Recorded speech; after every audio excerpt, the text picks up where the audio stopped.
புதுச்சேரி முத்தியால்பேட்டை தொகுதியில் மத்திய அரசு திட்டங்களின் கீழ் பயனடைந்த பயனாளிகளுக்கு பல்வேறு நலத்திட்ட உதவிகளை துணைநிலை ஆளுநர் தமிழிசை சவுந்தரராஜன் வழங்கினார். மத்திய அரசின் திட்டங்களை பொதுமக்களிடையே கொண்டு செல்வதற்காக நமது லட்சியம் வளர்ச்சியடைந்த பாரதம் என்ற கருப்பொருளை உள்ளடக்கிய விழிப்புணர்வு வாகன யாத்திரை நாடு முழுவதும் நடைபெற்று வருகிறது. அதன்படி புதுச்சேரியில் கிராமம் மற்றும் நகர பகுதிகளில் நமது லட்சியம் வளர்ச்சியடைந்த பாரதம் நிகழ்ச்சி நடத்தப்பட்டு வருகிறது. இதன் ஒரு பகுதியாக புதுச்சேரி நகராட்சி சார்பாக முத்தியால்பேட்டை தொகுதியில் மத்திய அரசின் திட்டங்களினால் பயனடைந்த பயனாளிகளுடன் கலந்துரையாடல் மற்றும் திட்ட பயன்கள் வழங்கும் நிகழ்ச்சி சின்னாத்தா அரசு மேல்நிலைப் பள்ளியில் துணைநிலை ஆளுநர் தமிழிசை சவுந்தரராஜன், சட்டமன்ற உறுப்பினர் பிரகாஷ்குமார் ஆகியோர் முன்னிலையில் இன்று நடைபெற்றது. இந்நிகழ்ச்சியில் பல்வேறு மத்திய அரசு திட்டங்களின் கீழ் பயனாளிகளுக்கு பல்வேறு நலத்திட்ட உதவிகள் வழங்கப்பட்டன. வளர்ச்சியடைந்த பாரதத்திற்கான உறுதிமொழியினை கவர்னர் வாசிக்க அனைவரும் ஏற்றுக்கொண்டனர். இந்நிகழ்ச்சியில் புதுச்சேரி நகராட்சி ஆணையர் சிவகுமார், ஆதிதிராவிடர் மற்றும் பழங்குடியினர் நலத்துறை இயக்குநர் இளங்கோவன் மற்றும் அரசு துறைகளின் அதிகாரிகள் மற்றும் திரளான பொதுமக்கள் இக்கூட்டத்தில் கலந்து கொண்டனர்.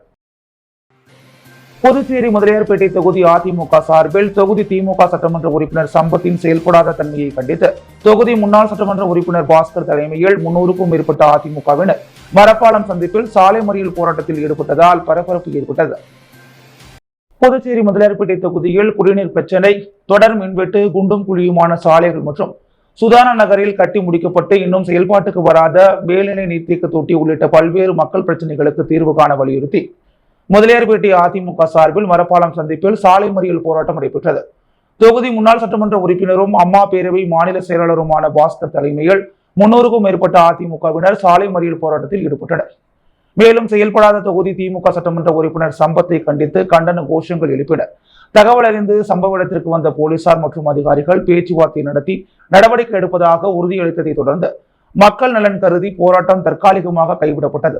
அதனைத் தொடர்ந்து செய்தியாளர்களிடம் பேசிய முன்னாள் சட்டமன்ற உறுப்பினர் பாஸ்கர், முதலியார்பேட்டை தொகுதி திமுக சட்டமன்ற உறுப்பினர் சம்பத்தின் செயல்படாத தன்மையால் தொகுதியில் கடந்த 3 ஆண்டுகளாக எந்த வளர்ச்சி பணிகளும் நடைபெறவில்லை என குற்றம் சாட்டினார்.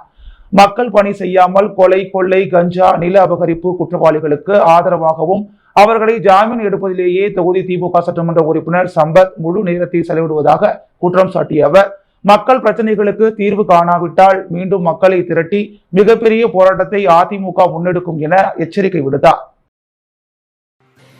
அயோத்தி ராமர் கோவில் கும்பாபிஷேகத்தில் பங்கேற்க முதல்வர் ரங்கசாமிக்கு புதுச்சேரி மாநில RSS பொறுப்பாளர் மஞ்சுநாத் அழைப்பு விடுத்துள்ளார். ராமஜென்ம பூமியான அயோத்தி மாநகரில் கட்டப்பட்டு வரும் ராமர் கோவில் மகா கும்பாபிஷேக பெருவிழா 22ஆம் தேதி நடைபெறுகிறது. விழாவில் பங்கேற்க முதலமைச்சர் ரங்கசாமிக்கு கும்பாபிஷேக பத்திரிகை மற்றும் அச்சதையை சபாநாயகர் செல்வம் முன்னிலையில் வழங்கி புதுச்சேரி மாநில RSS பொறுப்பாளர் மஞ்சுநாத் அழைப்பு விடுத்தார்.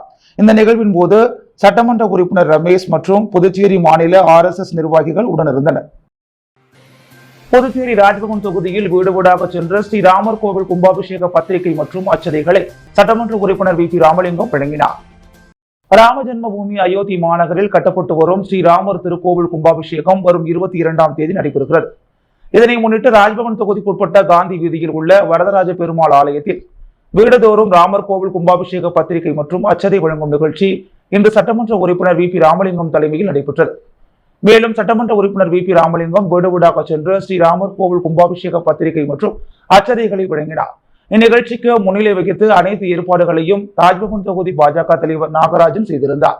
நிகழ்ச்சியில் நகர மாவட்ட பொறுப்பாளர் செல்வ கணபதி மற்றும் நகர மாவட்ட பொதுச் செயலாளர் ஆனந்த கண்ணன், மேலும் ராஜ்பவன் தொகுதியின் முக்கிய நிர்வாகிகளான முரளி பாண்டியன் மற்றும் ராஜ்பவன் தொகுதி நிர்வாகிகளான கதிரவன், ஆனந்த பாஸ்கர், அருண்குமார், மஞ்சனி, சதீஷ்குமார், அருண்குமார், மாலதி, சித்ரா, பாக்கியா, சசிகலா, வள்ளி என்ற பச்சையம்மா, தேவநாதன், செல்வராஜ், முனியம்மா, வசந்தி, ஆனந்தன், ராம், கார்த்திக், ரவி, முரளி பாண்டியன் உள்ளிட்ட 100க்கும் மேற்பட்ட நிர்வாகிகள் கலந்து கொண்டு வீடு வீடாக அச்சதைகளை வழங்கினர்.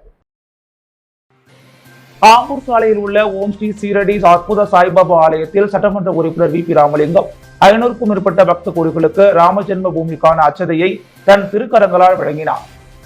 புதுச்சேரி ராஜ்பவன் தொகுதிக்குட்பட்ட ஆம்பூர் சாலையில் ஓம் ஸ்ரீ சீரடி அற்புத சாய்பாபா ஆலயத்தில் சட்டமன்ற உறுப்பினர் VP ராமலிங்கம் 500க்கும் மேற்பட்ட பக்த கோடிகளுக்கு ராமஜென்ம பூமிக்கான அச்சதையை தன் திருக்கரங்களால் வழங்கினார். மேலும் அதனைத் தொடர்ந்து 500க்கும் மேற்பட்ட சீரடி சாய் பக்தர்களுக்கு இனிப்பு மற்றும் வடையுடன் கூடிய அறுசுவை உணவினை சட்டமன்ற உறுப்பினர் VP ராமலிங்கம் அன்னதானம் வழங்கினார்.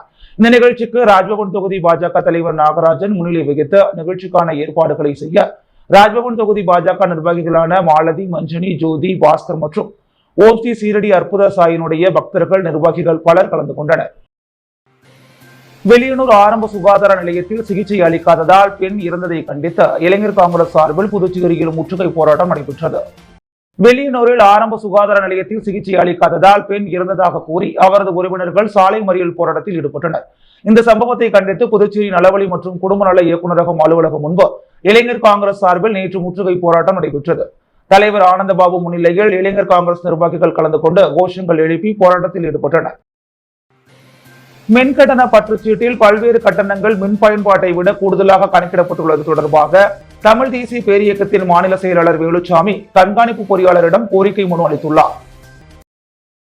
புதுச்சேரி மின்துறை தலைமை அலுவலகத்தில் கண்காணிப்பு பொறியாளர் மற்றும் துறை தலைவர் சண்முகத்தை சந்தித்து அவர் அளித்துள்ள அந்த மனுவில், புதுச்சேரி வேல்ராம்பட்டு சப்தகிரி கோல்டன் சிட்டி மனை எண் 140 நான் வசித்து வருகிறேன். என்னுடைய மின்கட்டண பற்றுச்சீட்டில் FPPCA என்பதற்கு நேராக ரூபாய் 1288 என்று போடப்பட்டிருக்கிறது. FPPCA என்றால் என்ன, மேலும் அந்த தொகை எதற்காக வசூலிக்கப்படுகிறது, எந்த கணக்கீட்டு அடிப்படையில் வசூலிக்கப்படுகிறது என்பதை தெரியப்படுத்த வேண்டும் என்று தெரிவித்தார். மேலும் ஒவ்வொரு மாதமும் ஏதோ ஒரு கட்டணத்தை கூடுதலாக போட்டு மக்கள் கழுத்தை நெரிக்கும் படுபாதக செயலை, இரக்கமற்ற மனிதாபிமானமற்ற செயலை மின்துறை நிறுத்திக் கொள்ள வேண்டும். மின்துறை தனியார் மயமான பிறகு பல்வேறு கட்டணங்கள் மக்கள் தலையில் கட்டக்கூடிய நேர்மையற்ற முறையை மின்துறை கைவிட வேண்டும். புதுச்சேரி மின்துறைக்கு 500 கோடி ரூபாய் வாரா கடனாக இருக்கிறது. அதாவது புதுச்சேரி அரசும் தனியார் நிறுவனங்களும் பெரும் முதலாளிகளும் மின் கட்டணத்தை செலுத்தாமல் நிலுவைத் தொகை இருக்கிறது. அதை ஈடுகட்டுவதற்கு ஒவ்வொரு நுகர்வோர் தலையிலும் ஒவ்வொரு மாதமும் ஏதோ ஒரு கணக்கில் கூடுதல் தொகை மக்கள் தலையில் கட்டப்படுகிறது என்று பொதுமக்கள் கொதித்துக் கொண்டிருக்கின்றனர். மின் கட்டணம் கட்ட முடியாமல் ஏழை மக்கள், நடுத்தர மக்கள் விழிப்பிதுங்கி நிற்கின்றனர். புதுச்சேரி மின்துறை இப்படி நுகர்வோரின் கழுத்தை நெருக்கின்ற படுபாதக செயலை கைவிட வேண்டும் என்றும், நுகர்வோரும் பொதுமக்களும் மின்கட்டணம் பற்றுச்சீட்டில் உள்ள கட்டண தகவல்களை எளிதாக புரிந்து கொள்வதற்கு மின்கட்டண பற்றுச்சீட்டில் குறுக்கு வடிவத்தில் இருக்கக்கூடிய அனைத்து தகவல்களையும் பற்றுச்சீட்டில் பின்பக்கத்தில் விரிவாக்கம் செய்யப்பட வேண்டும். மேலும் ஒவ்வொரு தொகையும் கட்டணமும் எந்த அடிப்படையில் கணக்கிடப்படுகிறது என்ற தகவல்களையும் தரப்பட வேண்டும் என்றார். மேலும் புதுச்சேரியில் தமிழாட்சி மொழி சட்டம் நடைமுறையில் இருக்கிறது. புதுச்சேரி மின்துறை மின்கட்டணம் பற்றுச்சீட்டு உள்ளிட்ட அனைத்து படிவங்களையும் ஆவணங்களையும் தமிழில் வழங்க வேண்டும் எனவும் கேட்டுக்கொள்கிறேன் என்று கோரிக்கை விண்ணப்பம் அளித்தார். அப்போது தமிழ் தேசிய பேரியக்க தெற்கு கிளை செயலாளர் தோழர் அசோக் ராஜ் உடன் இருந்தார். ஆளுநர் மாளிகையில் துணைநிலை ஆளுநர் தமிழிசை சவுந்தரராஜனை முதலமைச்சர் ரங்கசாமி சந்தித்து புத்தாண்டு வாழ்த்துக்களை தெரிவித்தார். புதுச்சேரி ஆளுநர் மாளிகையில் புத்தாண்டு வாழ்த்து தெரிவிக்கும் நிகழ்ச்சி நடைபெற்றது. இதில் முதலமைச்சர் ரங்கசாமி கலந்து கொண்டு துணைநிலை ஆளுநர் டாக்டர் தமிழிசை சவுந்தரராஜனுக்கு பொன்னாடை போற்றி பூங்கொத்து கொடுத்து ஆங்கில புத்தாண்டு வாழ்த்துக்களை தெரிவித்தார். அப்போது சபாநாயகர் செல்வம் உடன் இருந்தார். காசிக்கு வீசம் மிகுந்த திருக்காஞ்சி காமாட்சி மீனாட்சி உடனுரை கங்கை வராக நதீஸ்வரர் பெருமானுடைய ஆலயத்தில் மார்கழி மாத தேய்பிறை அஷ்டமி நடைபெற்றது. புதுச்சேரி மாநிலம் காசிக்கு வீசம் மிகுந்த திருக்காஞ்சி காமாட்சி மீனாட்சி உடனுரை கங்கை வராக நதீஸ்வரர் பெருமானுடைய ஆலயத்தில் மார்கழி மாத தேய்பிறை அஷ்டமி தினத்தில் உலகிற்கு படியிழந்த திருவிளையாடல் திருவிழா நடைபெற்றது. இந்த விழாவிலே தேய்பிறை அஷ்டமி என்பதால் பைரவருக்கு சிறப்பு அபிஷேக ஆராதனையும், காமாட்சி மீனாட்சி கங்கைவராக நதீஸ்வரர் பெருமாள் உலகிற்கு படியிழந்த திருக்கோலத்தில் எழுந்தருளி சிறப்பு தீப ஆராதனைகளும் செய்து அனைத்து பக்தர்களுக்கும் தனம் தானியம் செலுத்த வேண்டும் என்பதற்காக பச்சை அரிசி, சில்லறைகள், நாணயம் மற்றும் நெல்லிக்கனிகள் ஆகியவை அருட்பிரசாதமாக பக்தர்களுக்கு வழங்கப்பட்டது. இந்நிகழ்ச்சியில் புதுச்சேரி சபாநாயகர் ஏம்பலம் செல்வம் கலந்து கொண்டு சுவாமி தரிசனம் செய்தார். தொடர்ந்து 2024ஆம் ஆண்டிற்கான நாட்காட்டியை பக்தர்களுக்கு வழங்கினார். மேலும் இந்நிகழ்ச்சியானது ஒவ்வொரு ஆண்டும் மார்கழி மாதத்தில் தேய்பிறை அஷ்டமி தினத்தில் மதுரையிலே மீனாட்சி சுந்தரேஸ்வரர் பெருமாள் உலகிற்கு படி அளந்ததை திருவிளையாடலாய் நினைவு கூறும் வண்ணமாக தொடர்ச்சியாக நடைபெற்றுக் கொண்டிருக்கிறது.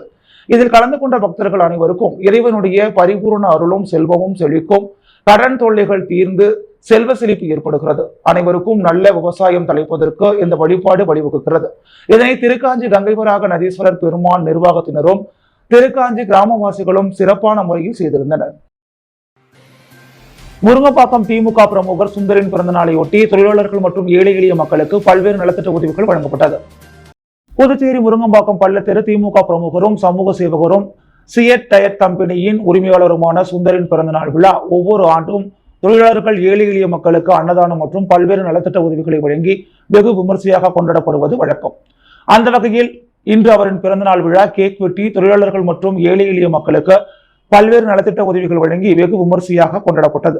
தொடர்ந்து அவருக்கு கொம்பாக்கம் திமுக பிரமுக துர்காநகர் ரமேஷ் பொன்னாடை போற்றி பூங்கொத்து கொடுத்து வாழ்த்துக்களை தெரிவித்தார். இந்நிகழ்ச்சியில் திமுக பிரமுகர்கள் பலர் கலந்து கொண்டனர். புதுவையின் அன்றாட நிகழ்வுகளை காண பாண்டி ஹெட்லைன்ஸ் யூடியூப் சேனலை சப்ஸ்கிரைப் பண்ணுங்க. தொடர்ந்து எங்களுடன் இணைந்திருக்க பக்கத்தில் உள்ள பெல் பட்டனை பிரஸ் பண்ணுங்க, லைக் பண்ணுங்க, ஷேர் பண்ணுங்க. என்றும் உங்களுடன் பாண்டி ஹெட்லைன்ஸ்.